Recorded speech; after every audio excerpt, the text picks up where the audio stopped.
Operation नसर 2 की 8वीं लहर ईरान ने कुवैत में अली अल सालम एयर बेस पर तबाही मचा दी। अमेरिका की इस बेस पर मौजूद अमरीकी फ़ौजियों के ठहरने की जगह को भी निशाना बनाया गया। इस हमले में अमेरिका को कितना नुकसान हुआ, इस तातीन हमले के बारे में अज़हर अली ख़ान से बात करते हैं। अज़हर भाई, ईरान नहीं छोड़ा अमेरिका को, ख़ित्ते में कहीं भी मौजूद उसकी जो एयर बेसेस हैं उनको निशाना बनाया जा रहा है। अली अल सालम एयर बेस को दोबारा निशाना बनाया गया है, वहाँ पर सुना है कि बड़ी तबाही हुई है। क्या ताज़ा तरीन सूरत हाल है? अदील भाई, जो ईरानी पासदारान इनकलाब हैं उन्होंने कहा था कि अगर आपने हम पे हमले किए तो हम आपकी की मिलिट्री साइट्स को उड़ा देंगे, आप हमारे निशाने पर हैं और हमारी उंगली ट्रिगर पर है।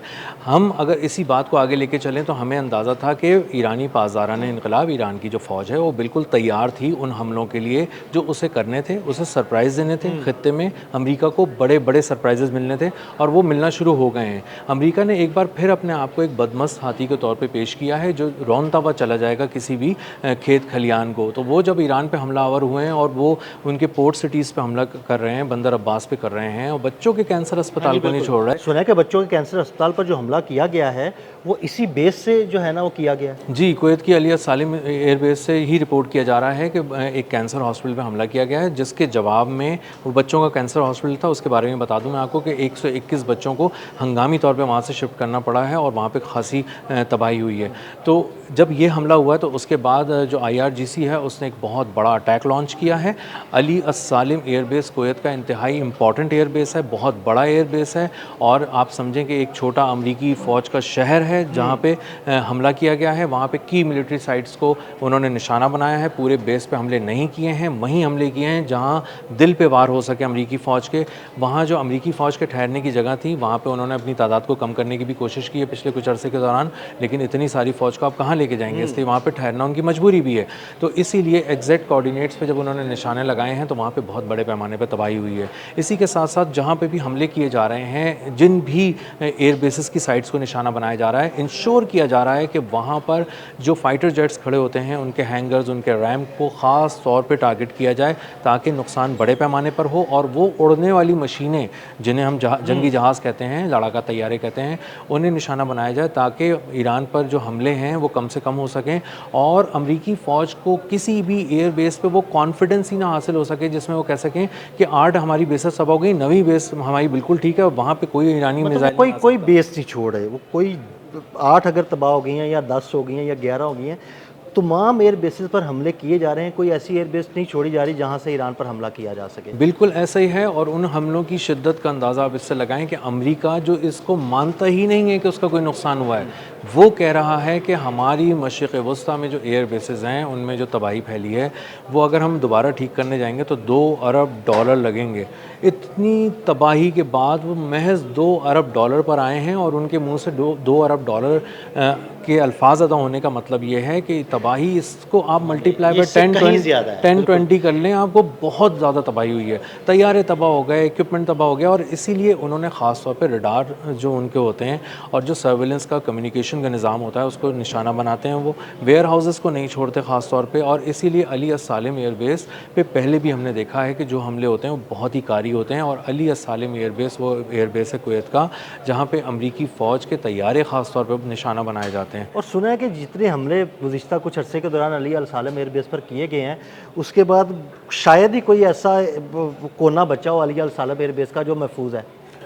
जो ईरानी पासदारान इनकलाब हैं वो ये कह रहे हैं कि हम अगर अब तुम मज़ीद हमले करोगे तो जो तुम्हारा जो बचा कुचा इंफ्रास्ट्रक्चर, इक्विपमेंट और ये सारी चीज़ें ना जंगी सलाहियत की, ये भी हम तबाह कर देंगे। तो अब लफ्ज़ इस्तेमाल हो रहा है बचा कुचा।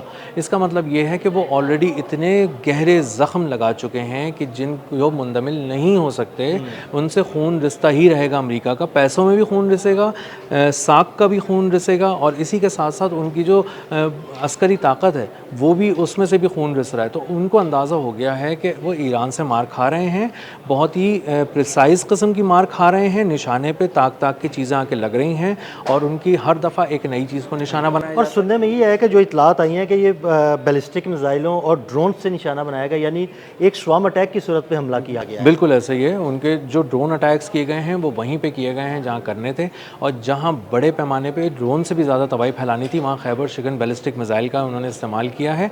और बैलिस्टिक मिसाइल की ख़ास बात ये है कि उसको अमेरिका इंटरसेप्ट कर सकता था लेकिन नहीं कर सका।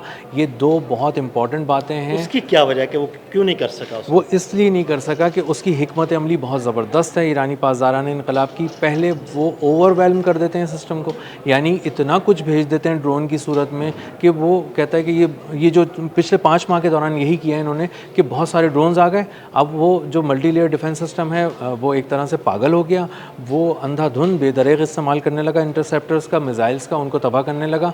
और 15-15 मिलियन डॉलर के मिसाइल से 20-20, 30-30 हज़ार डॉलर के ड्रोन्स को निशाना बना रहे हैं। जब ये सब करके वो फारिग होकर थक के बैठता है तो वहाँ से बैलिस्टिक मिसाइल आ जाते हैं और वो सैटेलाइट के ज़रिए हासिल किए गए जो कोऑर्डिनेट्स हैं एग्जैक्टली उनको उन पे आके लगते हैं और पेनिट्रेट करते चले वैसे कमाल बात है, ईरान को चाइना और रशिया ने ऐसे ज़बरदस्त कोऑर्डिनेट्स दिए हैं कि ईरान ताक ताक कर निशाने लगा रहा है और अमेरिका की जुर्रत नहीं हो रही उन हमलों को रोक पाए। बिल्कुल ऐसा ही है। ये 5वां महीना है, 5वें महीने में भी सरप्राइज़ मिल रहा है, सुपर पावर जैसे मुल्क को मिल रहा है। भाई ये स्वाम अटैक तो पहले ही महीने हमने ये सारी चीज़ें रिपोर्ट की थी, बैलिस्टिक मिसाइल भी किए थे। 4 माह में अब तक उनके पास कोई हिकमत अमली नहीं है डोनाल्ड ट्रंप के पास कि वो अपना हुर्मुज़ कैसे खुलवाएंगे, ईरान को कैसे तबाह करेंगे, रिजीम चेंज कैसे करेंगे, किस तरह ईरानी पासदारान इनकलाब को हराएंगे। कल तक वो कह रहे थे कि इनमें कुछ भी नहीं है, इनकी फ़ौज तबाह हो चुकी है, सब खत्म हो चुका। तो भाई जो अगर तबाह हो चुकी है तो फिर आपने हुर्मुज़ से गुजर के दिखाओ। क्यों नहीं गुजर पा रहे? अपना बहरी बेड़ा उसके करीब लेके तो आओ। नहीं ला सकते, हिम्मत ही नहीं हो रही। और ख़ास तौर पे उनकी पोर्ट सिटीज़ को निशाना बनाओ इस हद तक कि वो इतने तबाह हो जाएं कि आबनाए हुर्मुज़ से उनका कंट्रोल ख़त्म हो जाए।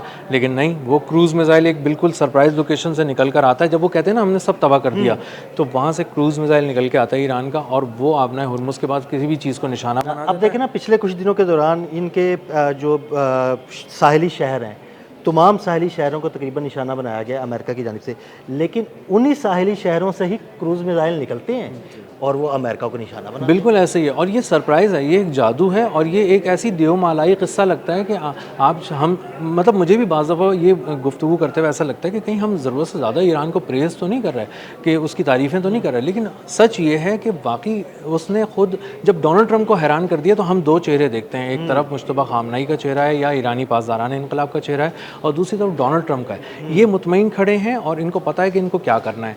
ये जो है इंतहाई ताकतवर होने के बावजूद इनके पास कोई ऐसी हिकमत अमली नहीं है जिसके ज़रिए ये तोड़ सकें ईरान को।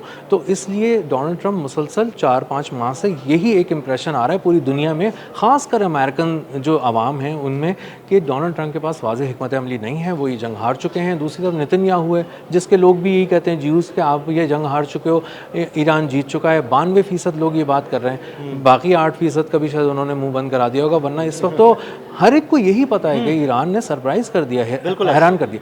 अच्छा, दूसरी बात ये कि बका की जंग लड़के दिखाई है उसने। ईरान ने अपने आप को सलामत रख के बहुत बड़ा एक मार्का जो है वो सरअंजाम दिया है और उसके बाद जब वो अमेरिका को मार रहा है तो ये दूसरा बड़ा काम कर रहा है। और अमेरिका का मामला ये कि 5वें माह भी वो अली अस्सालिम एयरबेस जैसी जगह को कहीं से भी सिक्योर नहीं कर पा रहा। वो अपने उन चीज़ों को जो उसको बचाने के लिए एयरबेस के लिए लगी हैं सबसे पहले वो तबाह होती हैं। तो आप सोचें, ये तो मुंह पे जन्नाटेदार थप्पड़ है ना, ये तो बारूदी थप्पड़ इसे कह सकते हैं आप, कि वो सबसे पहले वो तबाह करते हैं जो रोकने के लिए लगाया गया, उसके बाद कहते हैं आओ फिर तो दावत आम है, खुलिए, धड़ाधड़ मार धाड़ शुरू हो जाती है और सब चीज़ें तबाह हो जाती हैं। तो आज भी डोनाल्ड ट्रंप खड़े, उनके हाथ में कुछ नहीं है, उनकी फ़ौज के पास कोई हिकमत अमली नहीं है और वो सिर्फ धमकियां दे रहे हैं, बड़ी बड़ी धमकियां देते हैं। वो ऑयल मार्केट हिला के रखते हैं और लोगों को परेशान करके रखते हैं, लेकिन समझ में खुद अमेरिका के भी नहीं आ रहा कि इस जंग को कैसे या तो जीतना है या इससे बाहर निकलना है। आज भी 5वें महीने वही सूरत हाल है। बहुत शुक्रिया अज़हर भाई। अज़हर भाई ने बड़ी तफसील के साथ इस सारे मामले पर रोशनी डाली। मज़ीद अपडेट्स के लिए हमें फॉलो करते रहें। अदील अहमद और अज़हर अली ख़ान को इजाज़त दीजिएगा। अल्लाह हाफ़िज़।